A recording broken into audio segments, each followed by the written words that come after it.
Break पर स्वागत दर्शक बंधु आज समय परिवर्तित जीवन शैली और वर्धित चाप ये लोकों स्वास्थ्य उपर गभीर भाव में प्रभाव पकाउछि। स्ट्रोक एक गंभीर रोग जहाँ समस्त बयसर लोकों मध्य वृद्धि पाउछि। मस्तिष्क को रक्त प्रवाह अवरोध हेले किंबा मस्तिष्क शिरा फाटिगले स्ट्रोक हुए।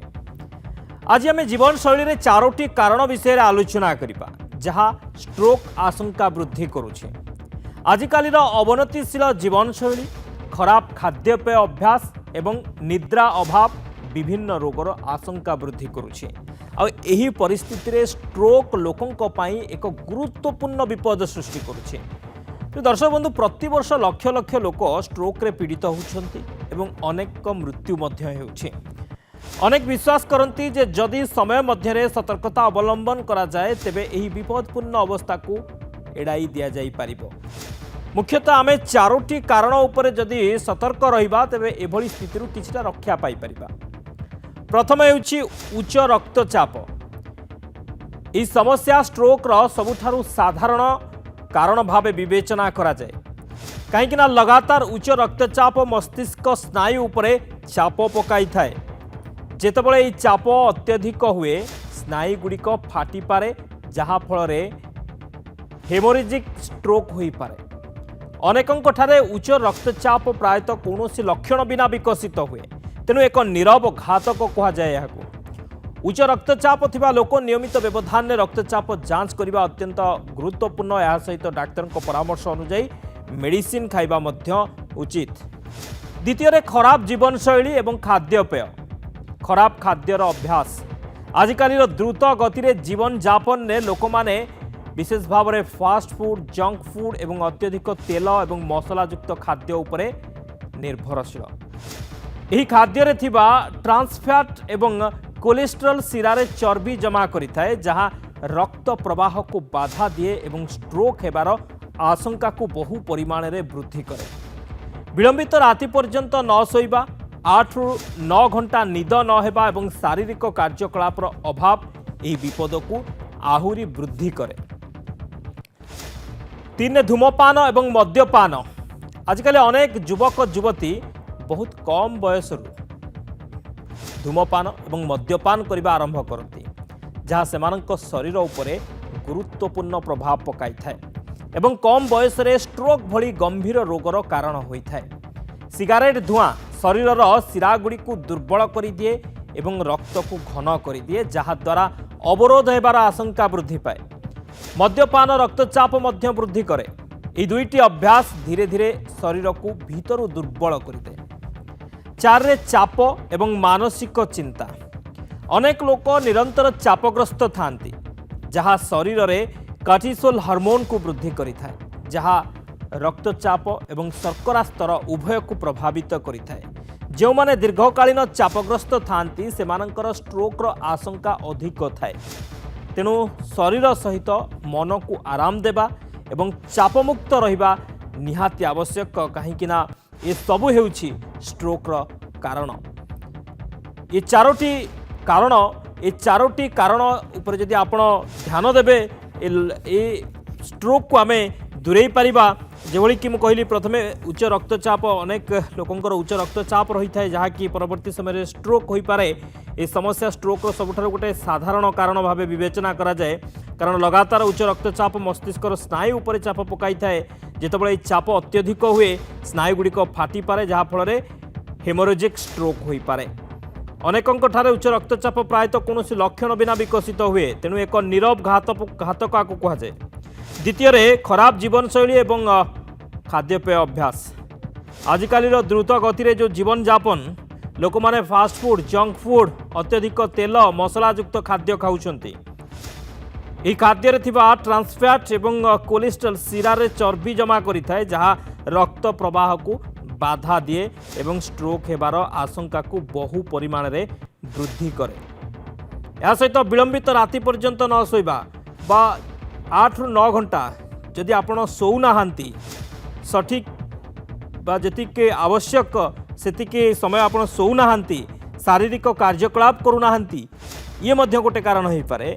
धूमपान मद्यपान ये गोटे कारण हो पारे या सहित चाप मानसिक चिंता ये मध्य स्ट्रोक गोटे कारण हो पारे। आम अधिक आलोचना करवा संपर्क में डाक्तर सूर्य प्रकाश चौधरी स्नायु रोग विशेषज्ञ आम सहित फोन लाइन में जोड़ी होती। डॉक्टर चौधरी आपको स्वागत करुच्ची नंदीघोष टीवी की। डॉक्टर चौधरी स्ट्रोक गोटे समस्या बर्तमान सबु बयस समस्त पाखरे देखा मिलूँ अनेक लोकों जीवन जाऊँगी ए सबू को आम देखा यार मुख्य कारण हूँ आमर जीवन शैली। ए स्ट्रोक हेबार कारण गुड़िक आप केमती देखुंट या आम केमती रोकी पारिबा? देखो वर्तमान समय जो आम दी दिन तले गोटे वर्ल्ड ब्रेन स्ट्रोक डे गला जहाँ आम कहूचे स्ट्रोक कथा कहूचे ब्रेन स्ट्रोक कथा कहूचे साधारणतः आमर ब्रेन भितर थिबा रक्तनली कि मस्तिष्क रक्तनली संचालन बाधा प्राप्त होता है तो स्ट्रोक होता है। साधारणतः आम दुई टाइप स्ट्रोक कही जो आम रक्तनली क्लट होगी संचालन बाधा प्राप्त है इस्केमिक स्ट्रोक जो रक्त फाटीगला कि हेमोरेज हेमो स्ट्रोक कही तेणु सी इस्केमिक हो कि हेमो स्ट्रोक हो जहाँ भी है स्ट्रोकटा गोटे हूँ गोटे घातक रोग एवं जो ठीक समय ट्रिटमेंट करा न गला बहुत समय मृत्युर मुख्य कारण हो पारे किंबा कहवा गले सारा विश्व डेथ द्वितीय कारण स्ट्रोक कहले कि भूल हेनी।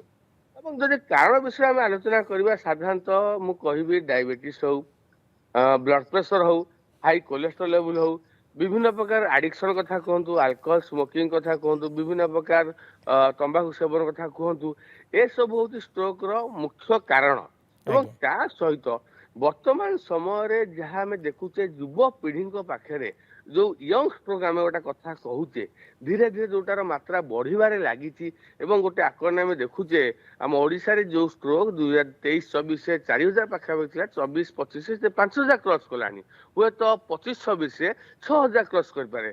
तो दिन को दिन जिते साइंस एवं ट्रिटमेंट डेभलप करुच्ची रोग भी से मात्रा माड़ी चली तो कौटी ना कौटी आमर रिसर्च एनालिसिस कहूँ यंग स्ट्रोक मात्रा जो बढ़ी चली साधारणतः आम कहबू जो लोकंकर लाइफ स्टाइल चेंजेस जो रहुची दैनंदिन जीवन शैली जहाँ परिवर्तन होगी सेटा ही गोटे मुख्य कारण। वर्तमान समय लोक मैंने मुझे गले माने विभिन्न जेकोसी प्रोफेशन कथा कहतु लोक मैंने ऑल टाइम गोटे सेडेंटारी लाइफ स्टाइल रोचंती विशेषकर गोटे एक्सरसाइज रहुनी सब बेले गोटे जगह बसिकी रोचंती आम जानिबा तो आम गोटे जगह बसिकी रोचे फिजिकल एक्टिविटी होनी तो आम देहरे भेनोस्टासिस विभिन्न टाइप रक्त संचालनटा बाधा प्राप्त होता है रक्त धीरे धीरे मोटा आरंभ हुए आम जाना स्ट्रोक कारण हूँ जिते रक्त संचालन बाधा प्राप्त हम और रक्तटा मोटा हम जदि आम एक्टिविटी न करवा बारंबार बसी रहा ऑल टाइम आम कंप्यूटर लैपटॉप काम करवा वर्क फ्रॉम होम काम करवा घरे बसी बसी काम करवा एक्टिविटी नहीं तो रक्तटा बसी बसी जमाट बांधि आरंभ स्ट्रोक होता है। एवं फिजिकल एक्सरसाइज होनी खाद्यपेयर अनियमितता एवं असंतुलित खाद्यपेय माने फास्ट फूड कथा कहतु जंक फूड कथा कहतु विभिन्न प्रकार बाहर खाद्य कथा कहतु तेल मसला ऑयली स्पाइसी फूड कथा कहतु ए सब हूँ मुख्यतः रक्तनली को बेसी मात्रा जमाट बांधि थाए जदि आप ठीक टाइम न खाइबे तापर टाइमिंगटा हूँ बहुत इंपोर्टाट बसी समय फास्टिंग रे तो सेटा कोठी ना कोठी आम देहरे कोलेस्ट्रॉल डायबिटीज मात्रा बढ़ी थाए और डायबिटीज कोलेस्ट्रॉल हूँ आमर रक्तनलीटा को जमाट बांधिबार गोटे मुख्य कारण। तो से बहुत गुड़ा फैक्टर एवं निर्भर करुच्ची जोटा डे बाय डे स्ट्रोक बढ़ी चलती सबुठ गुरुत्वपूर्ण कथा जोटा भूली जाऊँगी stress any type of mental stress मानसिक चिंता दुश्चिंता विभिन्न टाइप एंजाइटी स्ट्रेस जो कम बयस रु पाठ पढ़ा हो खेल कथा हो जो पिला माने यंग बयस विभिन्न प्रकार चिंतार रोचंती सेटा कोठ ना कोठ आम देहरे कॉर्टिसोल मात्राटा बढ़ी देकी आमर देहर रक्तनलीटा को आहरी संकुचित कर दउची जहाँ फल पुणी स्ट्रोक मात्रा बढ़िया लगी। तो बहुत गुड़ा भेराइटी ऑफ फैक्टर रोची एवं स्ट्रेस आजिका जुगे कहवा गले मुख्य जिनस जोटा कि केवल मो ब्रेन स्ट्रोक कथा कहबिनी हार्ट स्ट्रोक कथा भी धीरे धीरे बढ़िबार लगी यंग लोक बान पाखे तार मुख्य निश्चित भाव में यंग जेनेरेशन को भितर ब्रेन स्ट्रोक कहतु हार्ट स्ट्रोक कहतु ये बढ़िबार लगी केवल खराब जीवन शैली चाप एवं मानसिक चिंता धूमपान मद्यपान ये सबू कारण जो ये सबू वृद्धि पाँच। बहुत बहुत धन्यवाद सर आलोचना सूर्य प्रकाश चौधरी थे आम सहित संपर्क अधिक आलोचना करते समय आउ एक छोट ब्रेक।